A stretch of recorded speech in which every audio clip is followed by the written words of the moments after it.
மச்சான் பசங்களாம் டூருக்கு போகலாம் பிளான் பண்ணியிருக்கோம், நீ வரியா? டூருக்குலாம் வரல மச்சான். ஆல்ரெடி வீட்டில் நிறைய கஷ்டம் இருக்கு.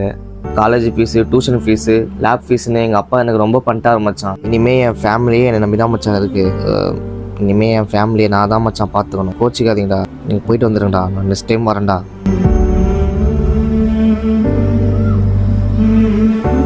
தம்பி, டூரு கூப்பிட்றாங்களே, நீ போகுதுன்னா போயிட்டு வாப்பா. அப்பா நான் பார்த்துக்கிறேன்ப்பா. இல்லைப்பா, ஆல்ரெடி நீங்கள் நிறைய பண்ணிட்டீங்க, எனக்கு திரும்பி ஒன்று கஷ்டம் வேணா பார்க்குறேன்ப்பா.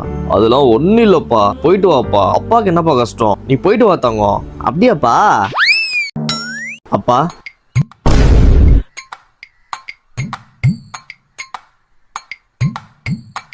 செலவு கொஞ்சம் காசு கொடுத்தீங்கன்னா அப்படியே போயிட்டு வந்துடுவேன். இதோ தரேன்ப்பா. இந்தாப்பா, போயிட்டு வாப்பா. கத்தையா கொடுப்பாரு பார்த்தா ஒத்தையா கொடுக்குறாரு. பா, இது அங்கே போய் முறு கூட வாங்க முடியாது வச்சு. வேற எவ்வளோப்பா வேணும்? பா, ஒரு 50K கொடுங்கப்பா. அப்படியா?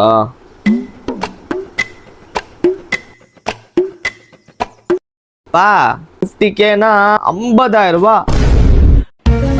இனிமே என் ஃபேமிலியே என்னை நம்பி தான் மச்சான் இருக்கு. ஃபேமிலியை நான் தான் மச்சான் பார்த்துக்கணும்.